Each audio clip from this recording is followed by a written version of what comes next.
Okay. So as I said, the centroid and center of gravity. Okay.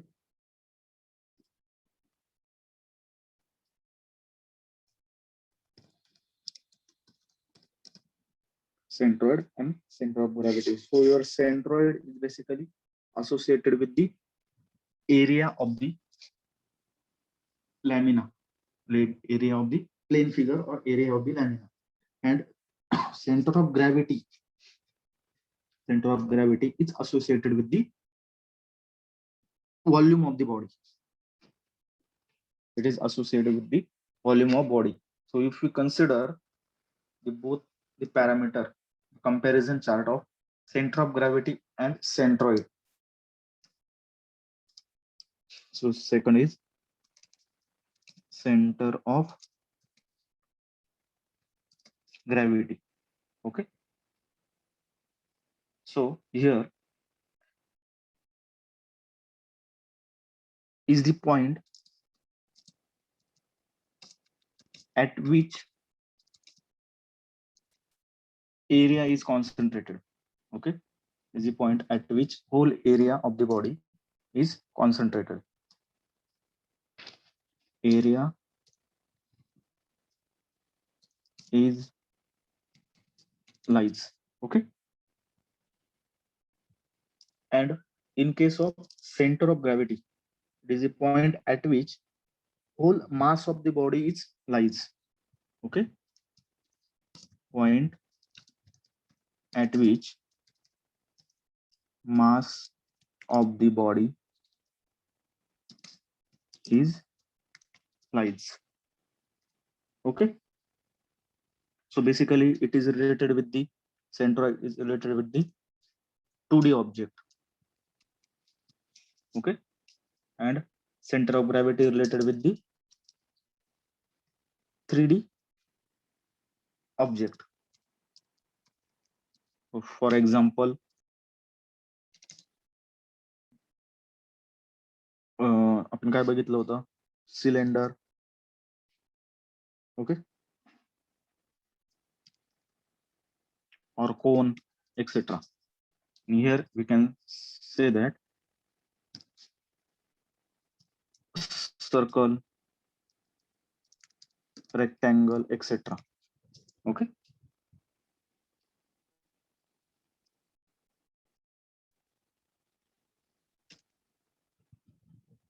Then as in second case, as object is 2D, object काय होता 2 dimension होता. So it has a 2 axis only. इथे 2च axis असतील. Okay. आणि इथे object 3D होता म्हणून here 3 axis इथे 3 असतील. ओके. आता जर फॉर्म्युलेशन जर बघितलं तर ते जस्ट मी त्यांचं formulation is given as in case of centroid for x bar is equal to काय असेल जेवढ्या काही बॉडी असतील तेवढ्या साऱ्या बॉडींचा इंडिव्हिज्युअल एरिया A1 आणि त्या बॉडीचं y ऍक्सिस पासूनचं distance x1. Okay. Plus area 2 into x2 plus area 3 into x3 and so on. Okay. Divided by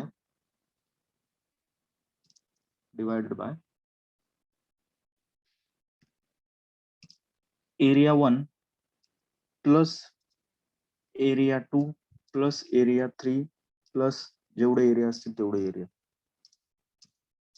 Okay. And here instead of area only changes is that here is volume. So x bar is equal to, okay, x bar is equal to volume 1 आधी काय होता area होता centroid साठी area इकडे volume into x1 plus v2 into x2 plus v3 into x3 plus जेवढे असतील तेवढे,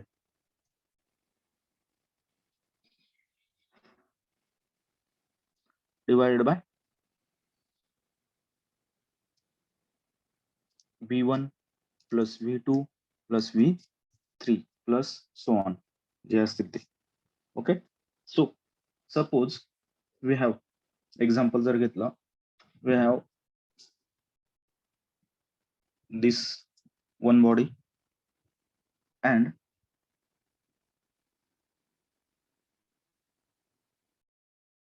circle is attach to it.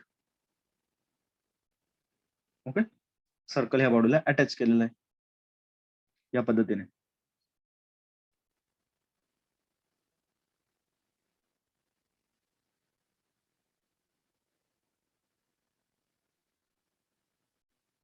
Okay, म्हणजे आता जर आपण कन्सिडर केलं तर it's not a plane section. Okay, it's a composite section. What is composite section? Composite section is the summation or subtraction of different section. आता इथे काय घेतलं मी, एक रेक्टँगल होता, हा रेक्टँगल होता, सॉरी स्क्वेअर किंवा रेक्टँगल होता, त्याला मी एक सेमी सर्कल ऍड केलं म्हणून एक नवीन फिगर तयार झाली. आता ह्या बॉडीचा मला जर सेंट्रॉइड कॅल्क्युलेट करायचं असेल तर मी कन्सिडर करेल here is the body number 1 आणि here is the body number 2. पहिली बॉडी काय झाली तुमची, रेक्टँगल. सेकंड नंबरची बॉडी काय झाली, सेमी सर्कल. मग जर मी एक्स वाय ऍक्सिस कन्सिडर केला इथे, हा x axis, sorry Y axis आणि एक्स ऍक्सिस या पद्धतीने. ओके, सो इथे इंडिव्हिज्युअल बॉडी म्हणजे पहिला रेक्टँगल आणि दुसरा सेमी सर्कल यांचा सेंट्रॉइड कॅल्क्युलेट होतो. आता जर मी कॅल्क्युलेशन जर केलं तर इथे पहिल्या बॉडीसाठी फक्त हा x1 असेल इथपर्यंत, हाफ डिस्टन्स पर्यंत, आणि हा y1 असेल x1 आणि इथे y1 पहिल्या बॉडीसाठी. ओके, आणि सेकंड केस जर बघितली तर ते इथे लाईज होईल. आपण फॉर्म्युले बघितले बघा, तुमचा सेंट्रोइडल ऍक्सिस किंवा सेंट्रोइडल पॉइंट हा इथे कुठेतरी असेल या पॉइंटला, ते डिस्टन्स, आणि y2 कुठे असेल, तो पण याच्या सेंटरलाच असेल, म्हणजे इथे कुठेतरी. Okay, so this is your y2 आणि हा x2. ओके, म्हणजे आपण काय केलं, इंडिव्हिज्युअल बॉडीचा सेंट्रॉइड तो कुठे कुठे असेल तो कॅल्क्युलेट करून घेतला. म्हणजेच या बॉडीचा सेंट्रॉइड इथे येईल G1 आणि इथे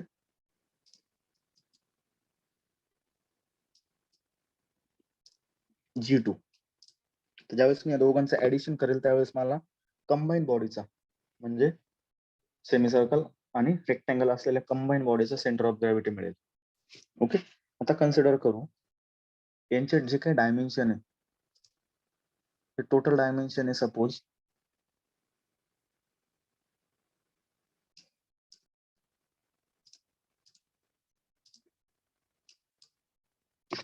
से 50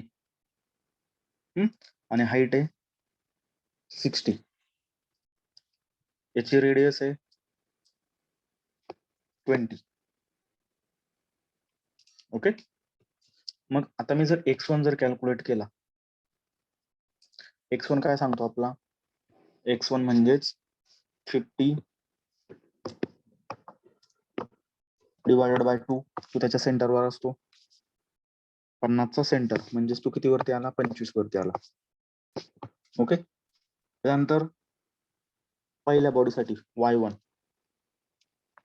y1 is equal to y1 काय असतो y1 म्हणजे कशासाठी रेक्टँगल साठी मग रेक्टँगलचा सेंट्रॉइड y ऍक्सिसला किती असतो डिस्टन्सचा हाफ रेक्टँगल साठी मग डिस्टन्स किती 60 आहे 60 divide by 2 is equal to 30 कुठनं ओरिजिन पासन ओरिजिन कुठे हा या पॉइंट पासन ओके सिमिलरली x2 म्हणजे काय सेकंड बॉडीसाठी इज इक्वल टू x2 कुठे असेल आता आपण जे काही सगळे फॉर्म्युला बघितले त्यात x2 म्हणजे सेमी सर्कलचा सेंट्रॉइड हा ह्या बेस पासन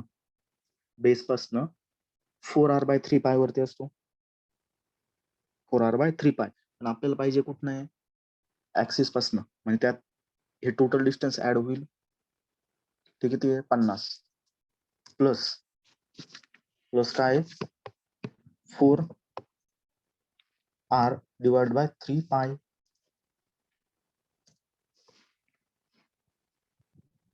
क्लिअर मग त्यात जर व्हॅल्यू टाकल्या तर is equal to 50 plus 4 multiply by r ची व्हॅल्यू किती येते 20 डिवाइड बाय 3 मल्टिप्लाय बाय पाय 3.14 मग याचं जे आन्सर येईल ते मग let's consider it as a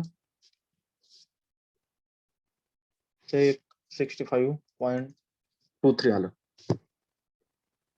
okay similarly y2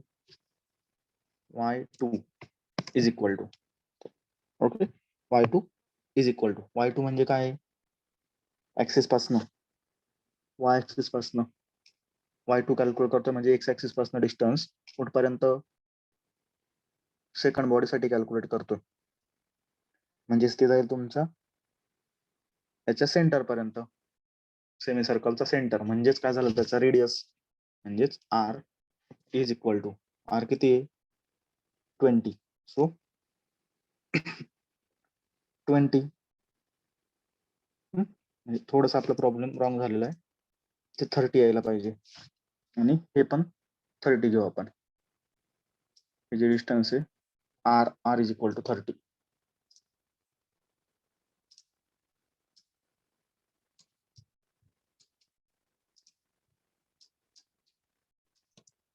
okay मग आता हे झाले इंडिव्हिज्युअल बॉडीचे सेंट्रॉइड मी x1 y1 घेतला रेक्टँगल साठी त्याच्यानंतर x2 y2 घेतला सेमी सर्कल साठी तर मला पाहिजे कंबाईन बॉडीचा मग तो कसा करणार मी सर्वांची ऍडिशन करणार मग त्याचा फॉर्म्युला काय आहे तुमचा x bar is equal to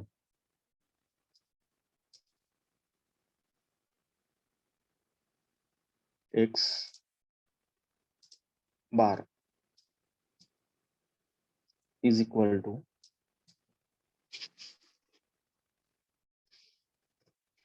काय x1 इंटू एरिया 1 आता आपल्याला एरिया कॅल्क्युलेट करावं लागतील दोघांची एरिया मग area of A1 is equal to area 1 म्हणजे काय रेक्टँगल आहे so 50 into 60 okay is equal to okay mm² जे असेल ते त्याचा unit again area 2 is equal to काय तो सेमी सर्कलचा एरिया म्हणजेच काय सेमी सर्कलचा एरिया काय असतो πr²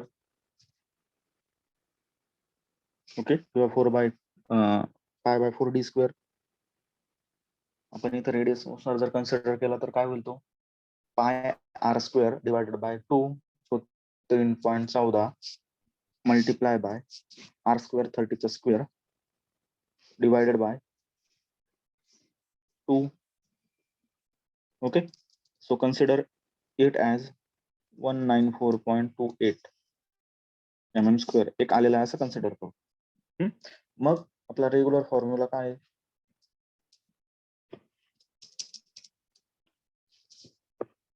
area 1 into x1 area 1 किती आला 3000 इंटू x1 किती 25 प्लस एरिया 2 प्लस का घेतला कारण पहिल्या बॉडीला दुसरी बॉडी ही ऍड झालेली म्हणून. ओके, फर्स्ट बॉडीला सेकंड बॉडी ऍड झाली म्हणून तो प्लस आला. अदरवाईज सबट्रॅक्ट केला असता तर तो मायनस असता. 3000 multiply by 25 area 1 into x1. इथे बघा formula area 1 into x1 plus area 2 into x2. Area 2 किती आला सपोज 914.23 इंटू x2. x2 किती आलेला होता आपला 65.23. ओके, आता इथे तिसरा बॉडी आहे का नाही, म्हणजे एवढाच फॉर्म्युला झाला. Divided by area 1 plus area 2 914.23. Okay, याचा जे आन्सर येईल ते तुमचा एक्स बार झाला. तो कन्सिडर करू सपोज आपण किती आला 62 mm.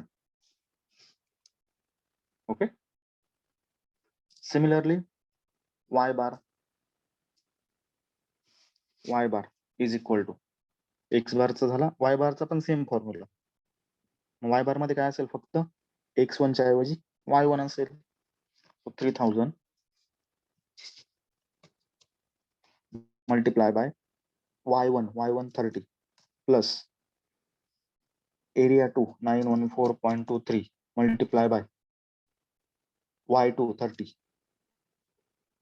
बरोबर आहे ना, y1 30 आणि y2 पण 30 divided by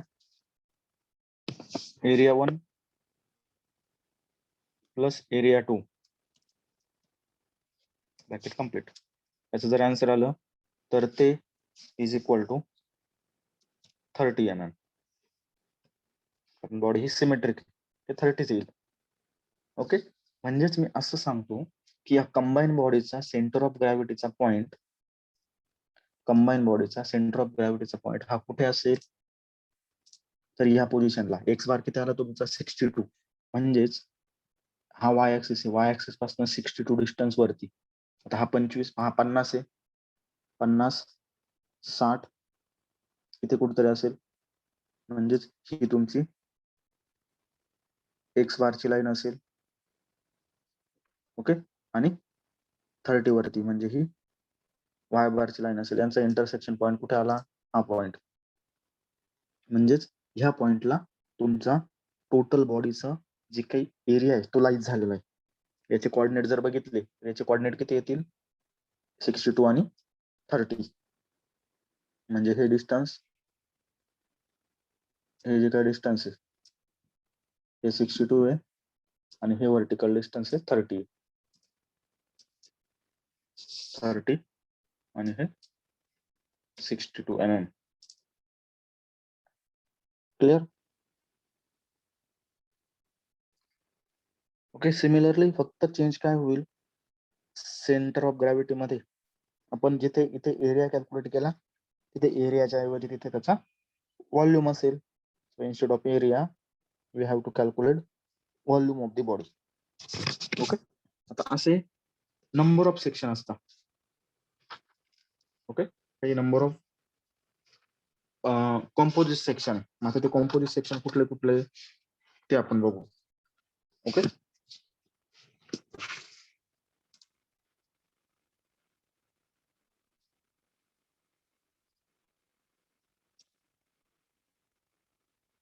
so first one, angle section. काय, first one is the angle or L section. Angle किंवा L सेक्शन म्हणजेच काय,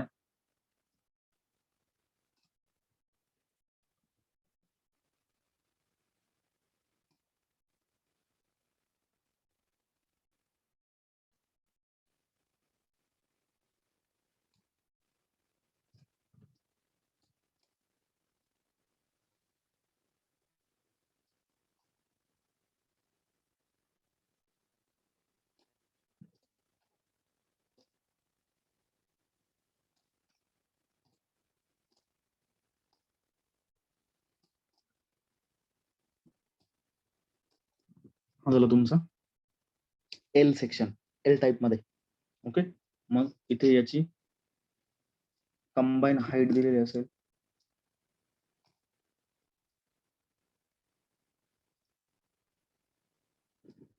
ही हाईट असेल, त्याच्यानंतर इथे ही लेंथ दिलेली असेल आणि ही थिकनेस दिलेली असेल. ओके, मग याला बोलता लेग. ओके, हे जे काही दोन्ही सेक्शन आहे हे झाले तुमचे लेग. क्लिअर? हा झाला इक्वल अँगल सेक्शन. कुठल्या टाईपचा? इक्वल अँगल सेक्शन, म्हणजेच त्याच्या दोन्ही लेगचे जे काही डायमेन्शन आहे, हा लेग नंबर 1 आणि हा लेग नंबर 2, याचे दोन्ही डायमेन्शन हे सेमच आहे. ओके, आता काही केसमध्ये अनइक्वलच्या ऐवजी इक्वलच्या ऐवजी अनइक्वल अँगल सेक्शन असतो. फॉर एक्झाम्पल इथे हा एक आहे, ओके, आणि हा एक इथे सेक्शन सेकंड. तर यात जर बघितलं तुम्ही, यात जर बघितलं, याची जी काही लेंथ आहे, पहिल्या सेक्शनची जी काही लेंथ आहे, ती लेंथ आणि सेकंड सेक्शनची लेंथ ही चेंज आहे. ओके, सो दिस लेंथ आणि दिस लेंथ इट इज डिफरंट. मग याला बोलता unequal angle section.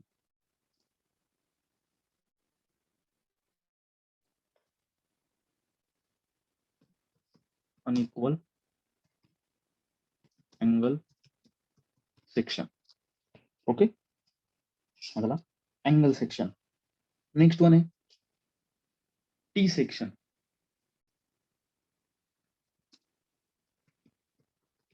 T section, T section म्हणजे काय? जो टी सारखा दिसतो तो टी सेक्शन.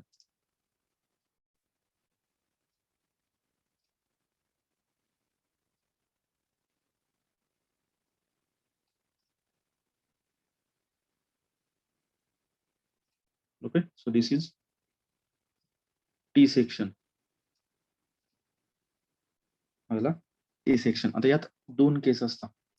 जो काही हॉरिझॉन्टल सेक्शन असतो त्याला बोलता फ्लेंज. ओके, आणि जो व्हर्टिकल सेक्शन असतो त्याला बोलता वेब. ओके, जो हॉरिझॉन्टल असतो त्याला बोलता फ्लेंज, जो व्हर्टिकल असतो त्याला बोलता वेब. यांचे टोटल डायमेन्शन दिलेले असतात from this point to this point. ही झाली टोटल डेप्थ. याची थिकनेस दिलेली असेल, फ्लेंजची वेगळी, त्यानंतर वेबची वेगळी, वेबची हाईट वेगळी, नंतर इथे फेनची लेंथ वेगळी. ओके, हे सर्व डायमेन्शन हे दिलेले असतात. ज्याला टी सेक्शन. तर याचाच अपोजिट असतो तुमचा इन्व्हर्टेड टी सेक्शन. कुठला? Inverted T section. आता इन्व्हर्टेड टी सेक्शन म्हणजे काय?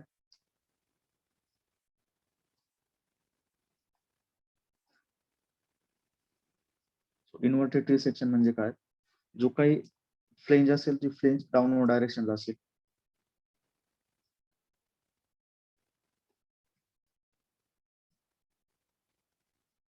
या टाइप मध्ये. ओके, हा झाला इन्व्हर्टेड टी सेक्शन. ज्यावेळेस आपण कॅल्क्युलेशन करतो त्यावेळेस हा जो टी सेक्शन आहे हा एकच बॉडी, ती बॉडी आपण दोन कॅटेगरीमध्ये डिवाइड करतो. मग याला सपोज 1 नंबर नाव दिलं, याला 2 नंबर नाव दिलं, म्हणजे आता हे काय झाले, ते सिंपल सेक्शन तयार झाले. एक रेक्टँगल आणि दोन रेक्टँगल मिळून मी एक टी सेक्शन तयार केला. मग जर मी रेक्टँगलच्या सेंट्रॉइड कॅल्क्युलेट जर केला आणि त्यांची जर ऍडिशन जर केली, ओके, रेक्टँगलचा सेंट्रॉइड जर कॅल्क्युलेट केला आणि त्याची जर ऍडिशन केली तर मला या टोटल टी सेक्शनचा सेंट्रॉइड भेटेल. ओके, म्हणजेच हे काय झाले, composite section. Okay, next one आहे आय सेक्शन. तर आय सेक्शन अगेन काय असेल, आय सेक्शन मध्ये परत इथे एक केस असेल, झालं आय सेक्शन. ओके, मग इथे याला बोलणार मी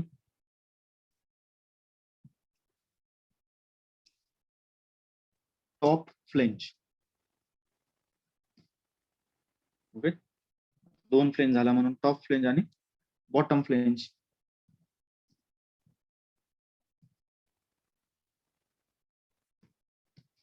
टॉप आणि बॉटम फ्लेंज आणि इंटरमिडिएट असेल ती असेल वेब. आता काही केसमध्ये काय आहे, दोन टाईपचे आय सेक्शन असतात. एक असतो सिमेट्रिक आणि दुसरा असतो अनसिमेट्रिक. सिमेट्रिक म्हणजे काय, जर मी इथनं बरोबर सेंटर लाईन जर ड्रॉ केली इथनं, तर ह्या दोन सेक्शनचे दोन इक्वल भाग तयार होतात. ओके, दोन इक्वल सेक्शन मध्ये तुमची बॉडी ही डिवाइड होते, म्हणजे ती सिमेट्रिक झाली.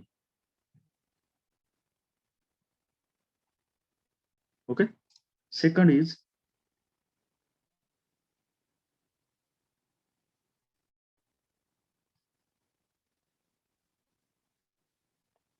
just a minute.